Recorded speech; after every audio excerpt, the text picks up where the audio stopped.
la clase. Muy bien. Entonces, lo que vamos a decir es que quedó pendiente un tema en la clase anterior, y esto tenía que ver con cómo, cómo se evalúa, cómo evaluamos el nivel de satisfacción en el cliente.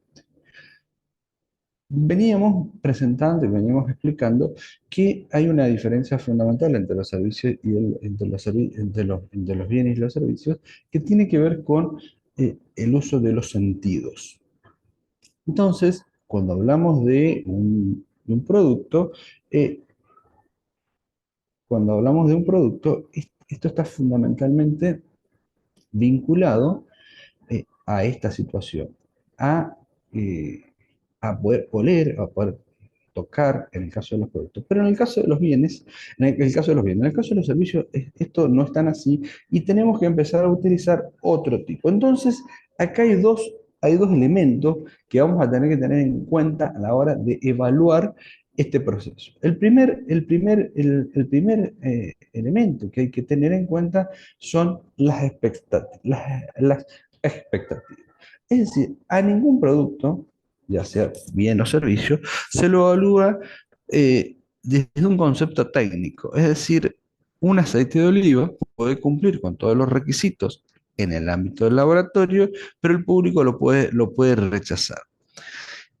Y entonces empieza a jugar esto que nosotros vamos a denominar como expectativas, es decir, qué es lo más probable que suceda. Cuando vamos a cualquier lugar, tenemos una expectativa de cómo va a ser ese desempeño.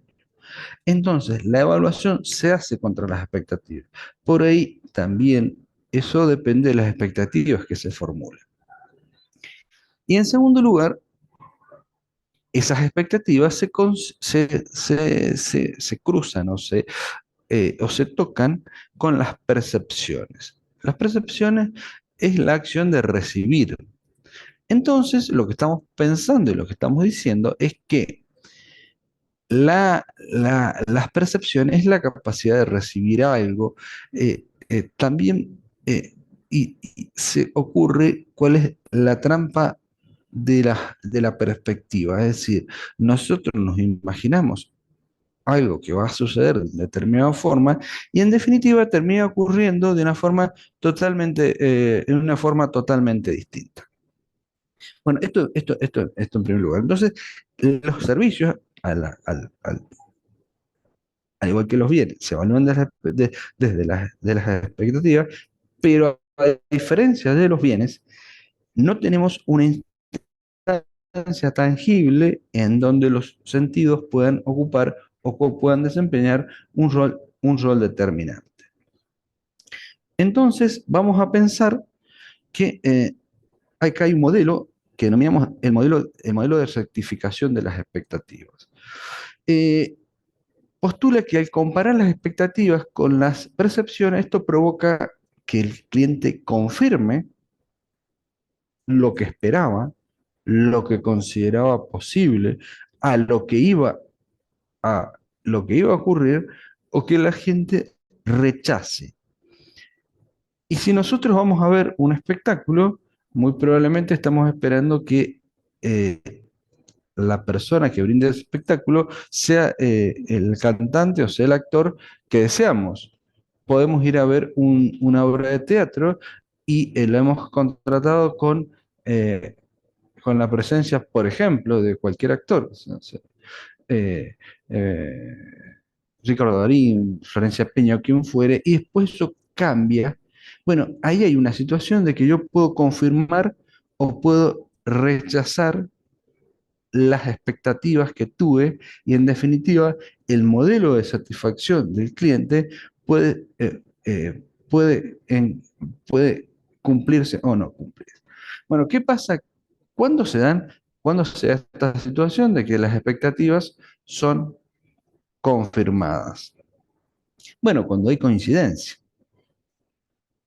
Y entonces, en ese caso, en lo que nos vamos a encontrar es que las expectativas coinciden con, eh, eh, con las percepciones, y ahí nos encontramos en el marco de la satisfacción.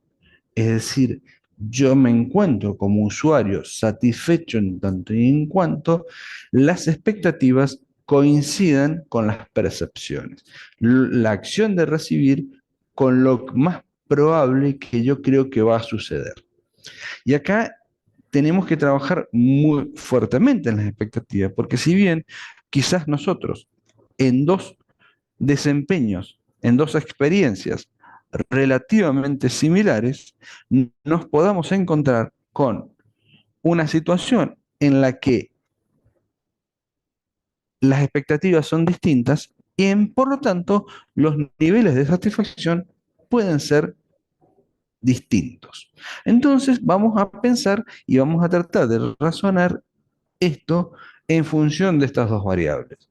La satisfacción depende de que lo que reciba el usuario coincida con lo que él considera como más probable que suceda.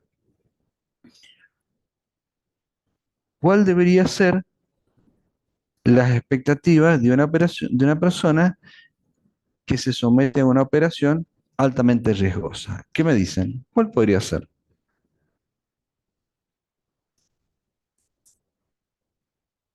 Ahí, Y quién le gustaría? si hay mucho riesgo, puede tener una expectativa mala, Ah, sí, porque entonces, claro, entonces tiene expectativas de mínima.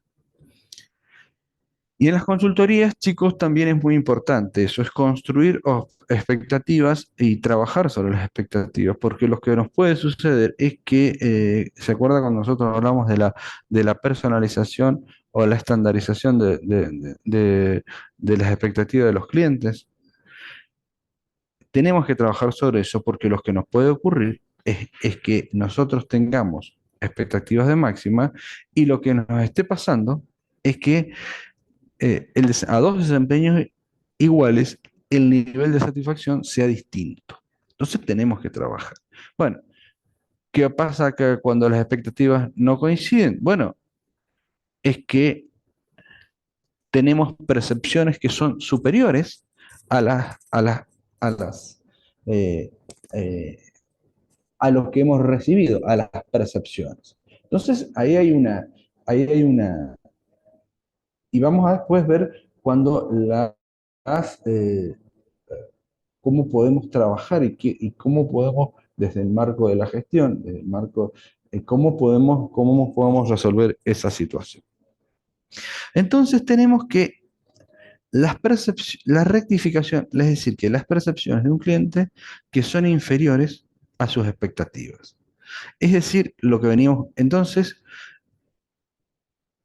y las percepciones, y es positiva cuando un cliente, cuando las percepciones de un cliente son superiores a las expectativas. Es decir, es positiva cuando, cuando entramos en esa zona en donde decimos, teníamos pocas expectativas y lo que nos ofrecieron fue superior.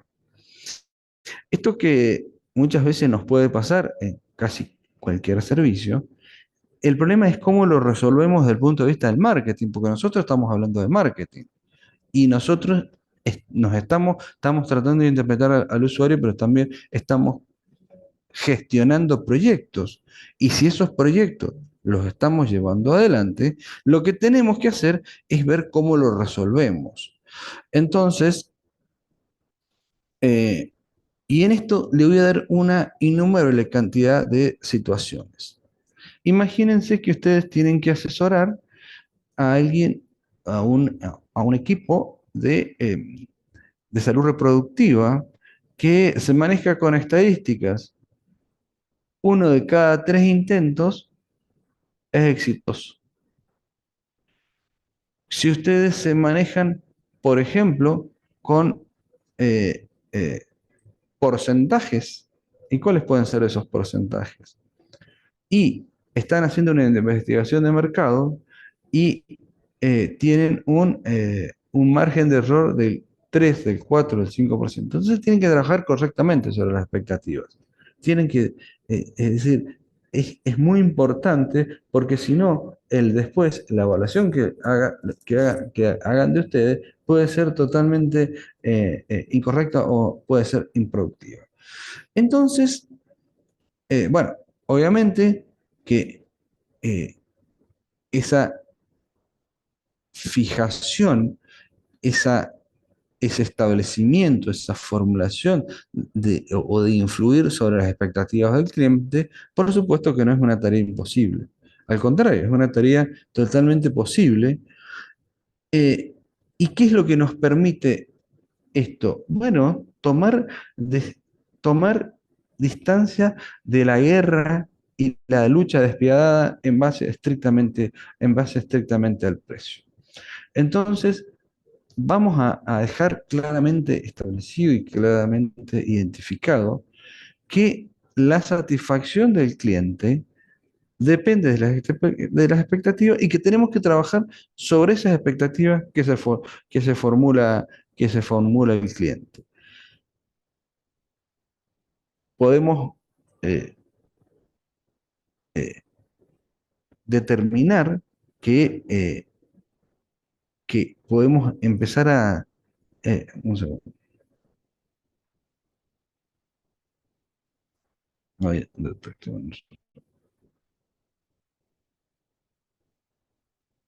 entonces, tenemos que trabajar fuertemente en algunos aspectos sobre los cuales vamos a formular las expectativas.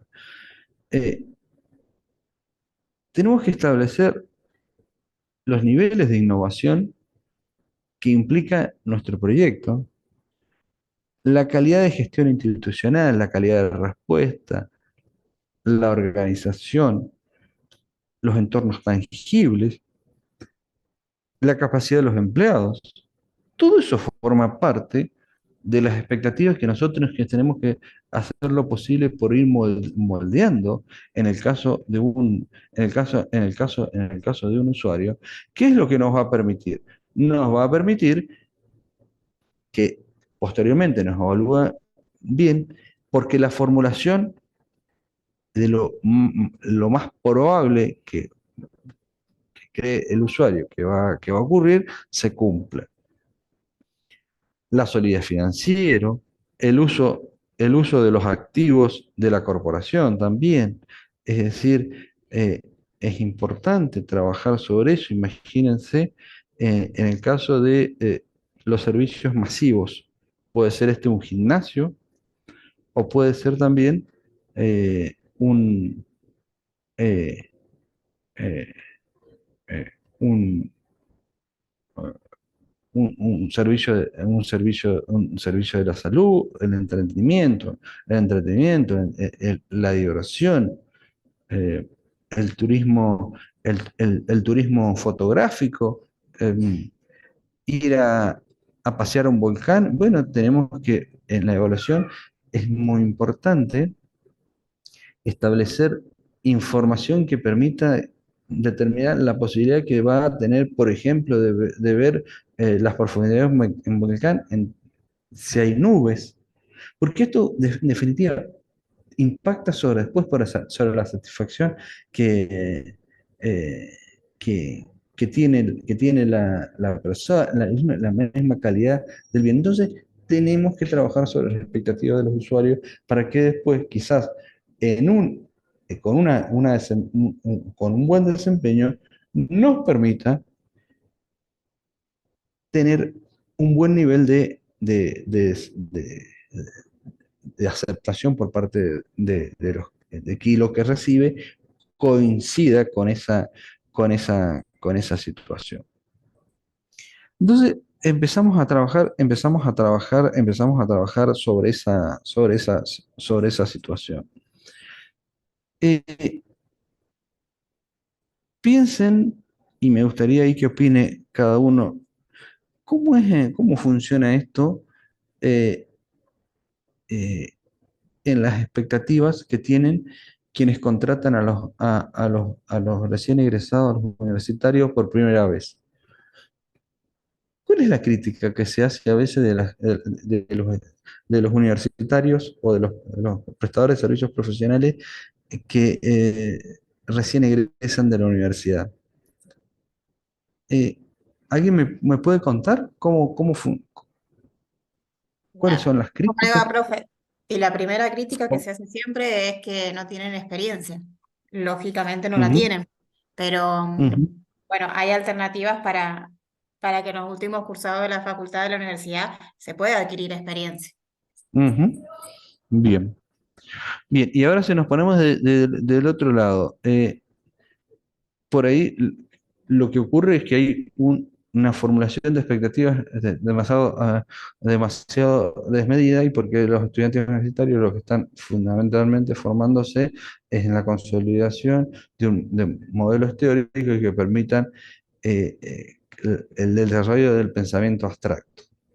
Entonces digo, lo que quiero decir es una situación concreta entonces, pero también, es muy importante que tengan presente esta situación, ustedes que van a ser prestadores de servicios profesionales muchas veces tienen que establecer qué es y cuál es el nivel de expectativas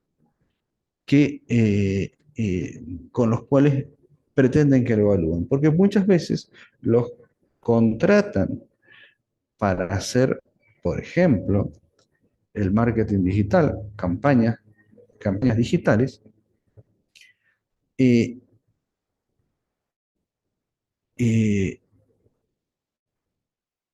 y, y eso implica, perdón, los contratan para hacer el uso de las redes y esto muchas veces los usuarios piensan que es un asesoramiento integral en la formulación de un plan de marketing. Bueno, y ahí hay expectativas. Ustedes ofrecen un servicio de, por ejemplo, eh, generación de eh, 10 contenidos semanales y después están haciendo 50 o 60 y ustedes están insatisfechos porque no es lo que están trabajando más de la cuenta y quien los contrata tiene una expectativa de que es un servicio todoterreno. Entonces hay que trabajar sobre las expectativas. Obviamente que las encuestas de satisfacción nos sirven como prestadores de servicio. eh, Por supuesto que también es un medio de retroalimentación, pero también permite identificar los problemas reales y también evaluar el desempeño de los clientes. Acuérdense que muchas veces puede haber un gran esfuerzo eh, para prestar un servicio y nos están evaluando mal, y están evaluando están evaluando eh, de un modo negativo. Entonces, claro, acá Susana dice que se confunden las expectativas cuando se da información que no es concreta con la actividad que se va a desarrollar. Y bueno, y ahí está la clave. Insisto, desempeños similares pueden tener niveles de satisfacción distintos. Y esto se debe fundamentalmente, y esto se debe fundamentalmente a esta situación. Se debe a que los usuarios han formulado expectativas que podemos considerar como desmedidas. Eh, entonces, bueno, tenemos diferentes formas de medición que ustedes ya las conocen y ustedes ya las pueden percibir, que incluye el seguimiento y el monitoreo de los registros de venta, las utilidades y quejas, pero también, eh, acuérdense cuando veíamos en Marketing 1, eh, también los instrumentos, los primarios y los secundarios. Los secundarios son aquellos que muchas veces nos sirven eh, porque alguien los tomó sin haber definido un problema comercial y los primarios son aquellos que a nosotros nos sirven y nos sirven para determinar concretamente y responder concretamente. Bueno, las directas son aquellas que se obtienen mediante encuestas de satisfacción. Tenemos escalas de 100 puntos, tenemos satisfechos y no satisfechos, tenemos métodos combinados, no es una clase.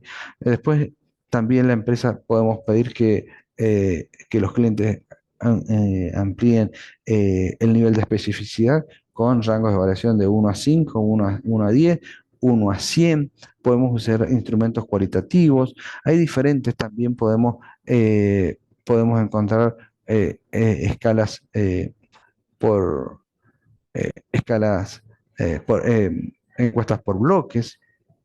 Todo esto nos permite medir los niveles de satisfacción. Esto es muy importante hacerlo. Las encuestas de servicio muchas veces, de los grandes servicios, estamos hablando de Telefónica, televisión, entonces los tienen instrumentados y nos hacen que frente a cada consulta lo podamos evaluar.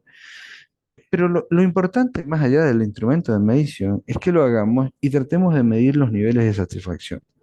Porque si nosotros queremos trabajar sobre las expectativas, tenemos que saber por qué los clientes no se fueron satisfechos, o al contrario, por qué los clientes han recibido más de las expectativas que se habían formulado.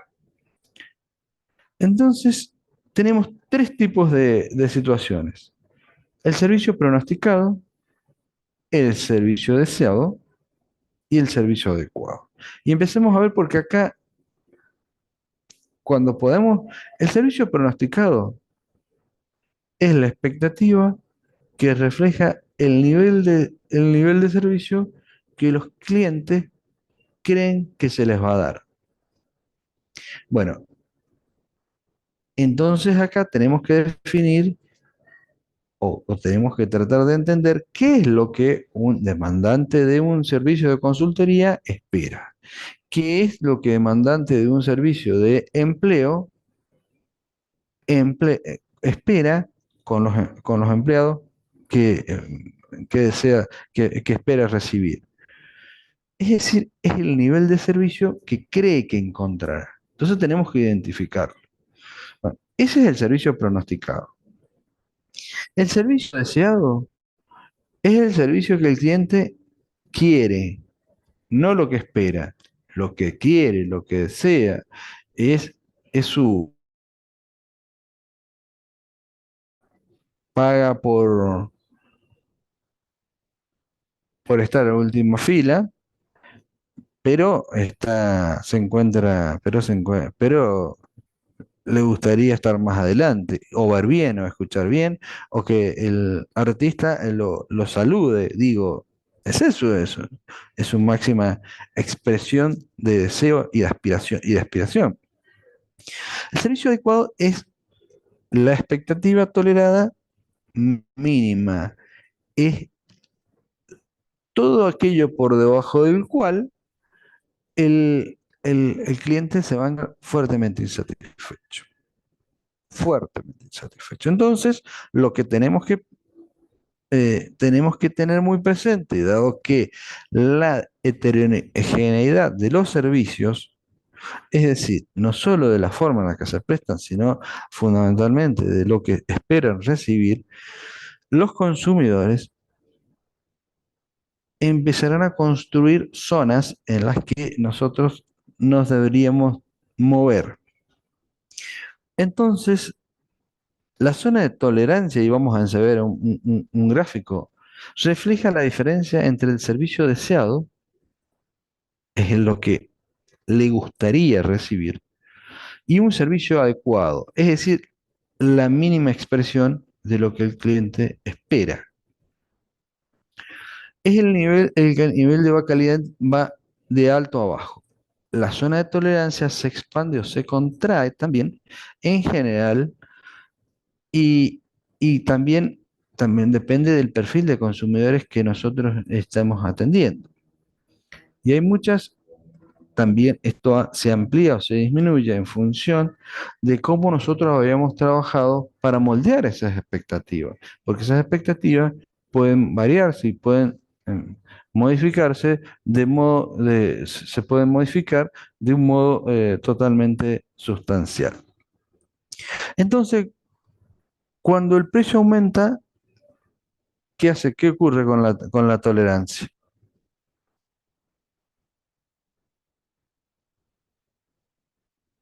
¿Nos ponemos más exigentes o menos exigentes? Y mientras más En pagas, te primera, pones más exigente. bueno, entonces también juega un factor ahí. Entonces tenemos que construir tres zonas. El servicio deseado, porque en definitiva la medición, ¿qué es lo que quiere pretender? ¿Dónde impactó? ¿Dónde impactó el cliente? ¿En el servicio deseado, en la zona de tolerancia o el servicio adecuado? ¿Están viendo el gráfico? No, no se ve. Qué Se pena, quedó en la filmina 9.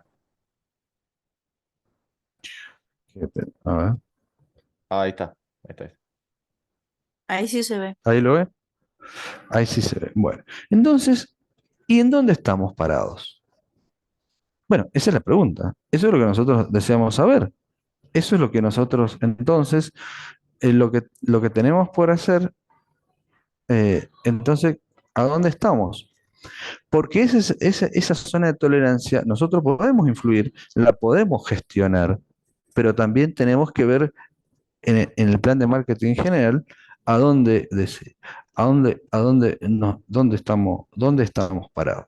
Entonces, lo que tenemos que el servicio deseado es la máxima aspiración del cliente. A ver, quizás no esté pagando por recibir eso, pero también es cierto que si nosotros trabajamos y moldeamos esa situación, lo que nos va a pasar es que el cliente puede modificar, puede bajar las expectativas o también no las puede subir.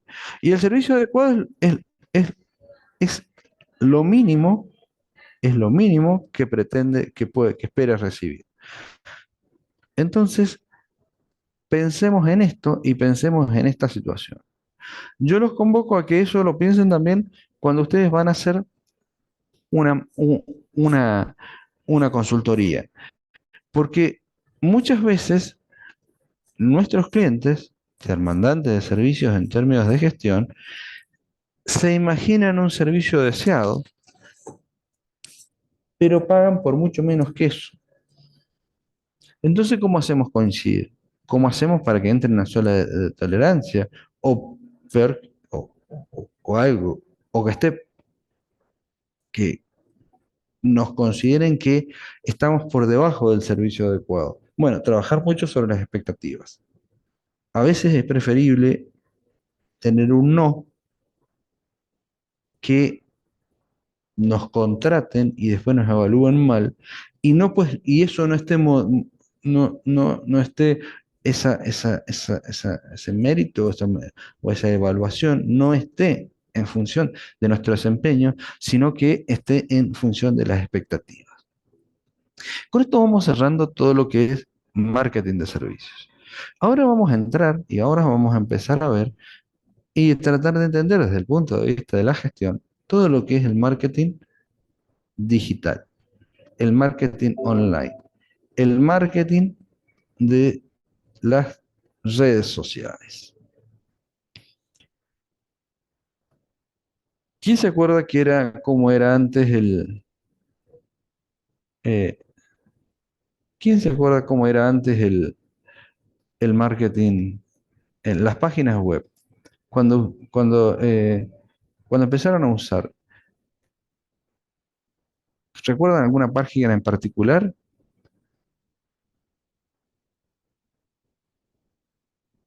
¿Alguien se acuerda de eso?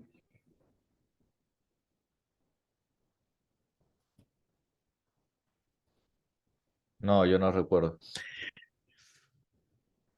Bueno, mire, el marketing, Súper invasivas, o sea, a como ver, que entras, te saltaba y nada más, por lo que me acuerdo, eran como que entrabas, que sé yo, una página de Telefónica y nomás te saltaba la propaganda. Y tenés que ir, buscar la ujú, flechita y cerrar. bien. Bueno, hay algo anterior a eso, y hay algo previo a toda esta situación, que se dio, y muy probablemente ustedes conozcan todo lo que se dio en términos del marketing, en el marco del marketing 2.0.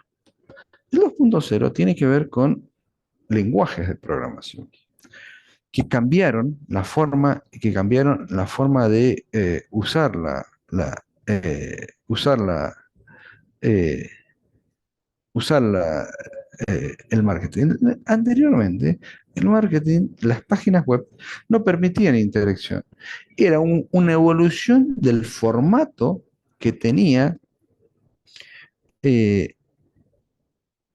la evolución del formato que tenía una, eh, que tenía un folleto, pero en forma digital. Eso así, esa fue la, esa fue, ese fue el marketing, el 1.0.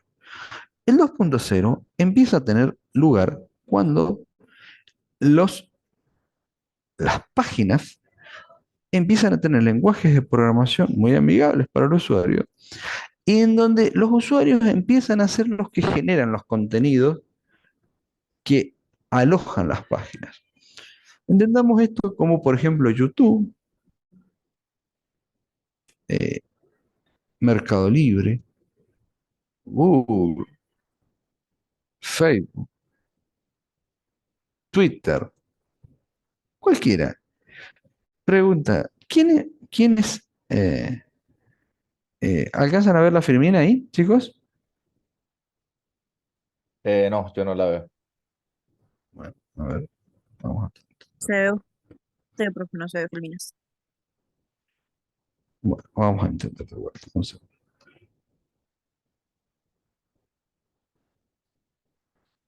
No se ve porque no lo habían compartido. Disculpas.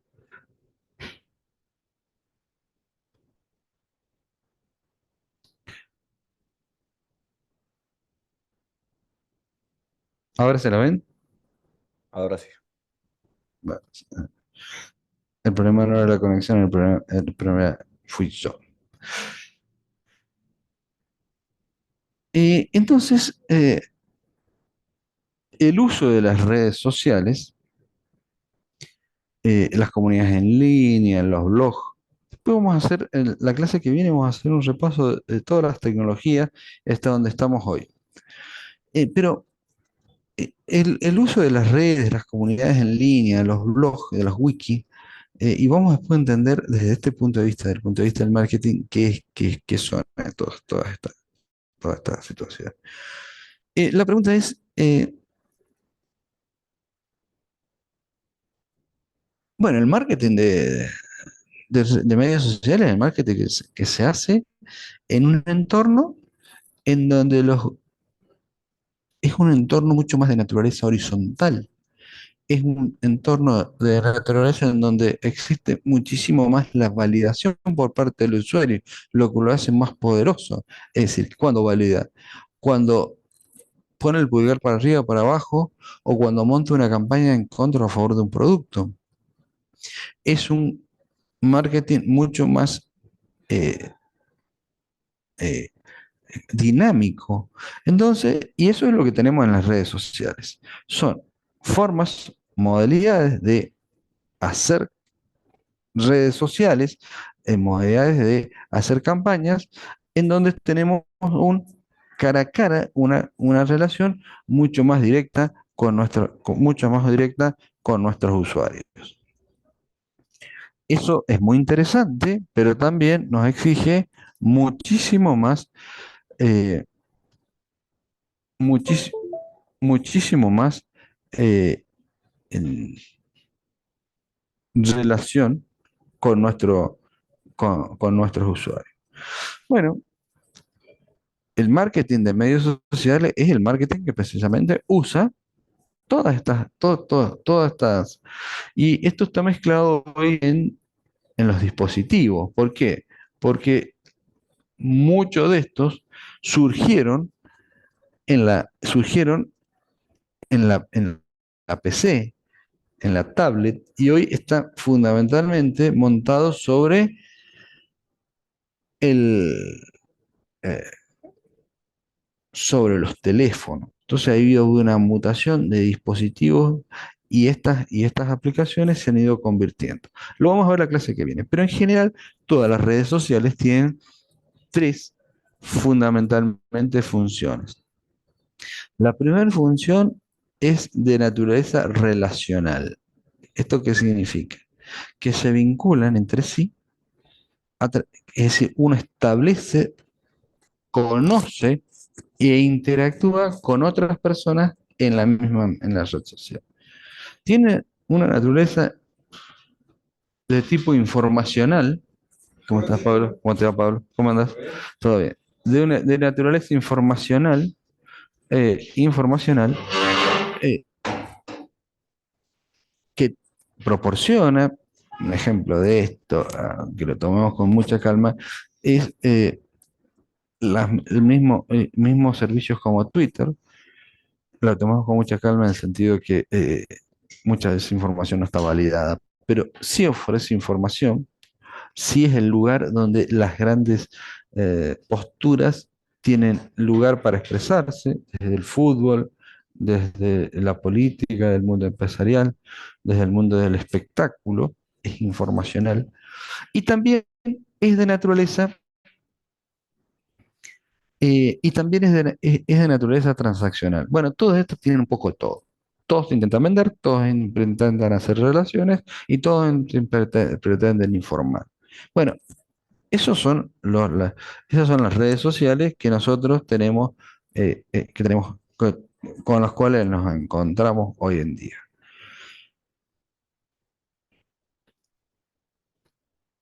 Conceptualmente hay una cuestión y que está muy vinculada a conceptos que hoy usamos y lo usamos en forma habitual, como es la viralización, y que es el crear murmullo, crear impacto.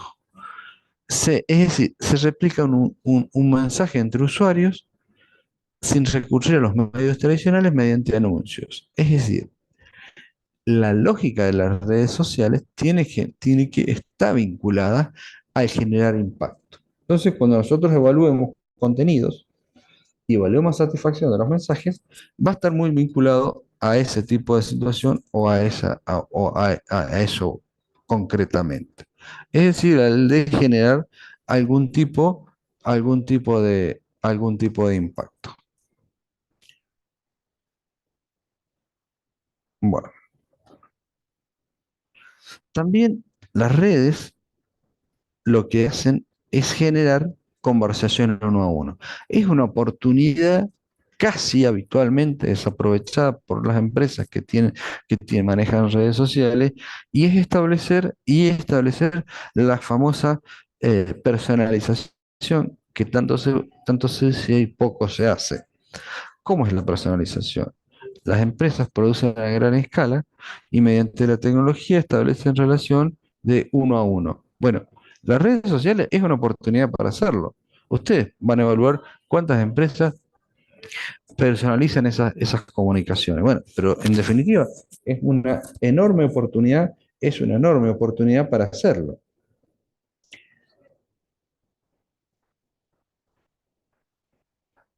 También es una oportunidad para fomentar la participación.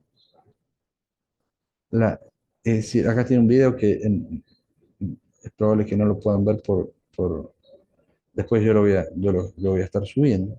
Bueno, la red es una oportunidad para que el cliente estimule, participe, nos cuente. El famoso prosumidor de Alvin Toffler, es decir, esa contracción entre consumidor y productor, nos, nos incentive buscar instancias en las que el usuario pueda participar, participar de esa. Y también las redes, ya para dejarlo a Pablo, que vamos a ver algunos mitos. Se sigue sosteniendo en algunos ámbitos que la, a pesar que cada vez menos, que las redes o determinados formatos de redes son pasajeros. Las redes representan la necesidad tradicional de comunicarse y que asume nuevos formatos. Entonces, lo que ha cambiado son las herramientas, la necesidad es la misma. Entonces, hoy la oportunidad de socializar y la oportunidad eh, encuentran un nuevo formato, una nueva forma, una nueva posibilidad, y esa nueva posibilidad, adelante, adelante. Y esa nueva posibilidad se vincula fundamentalmente con estas herramientas. Pero entonces vamos a concluir que no es una moda pasajera. También es cierto que esta cuestión de que se pensaba que las redes eran solo para jóvenes, hoy no es así, pero además las redes como tales, por ejemplo, en el mismo caso de TikTok, claramente el periodo en el que se masifican o amplían los rangos etarios en los que están, se ha modificado y muta, muta con muchísima rapidez. Otra creencia y muchas de las empresas hacen eh, es que no hay retorno en el marketing de los medios sociales. Claramente las redes sociales es un ámbito en donde se puede medir, y lo vamos a ver al final de cuando veamos cómo podemos medir la participación de los usuarios en las redes sociales.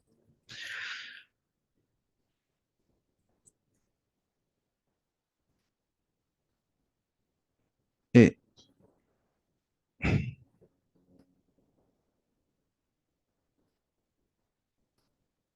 bueno, otra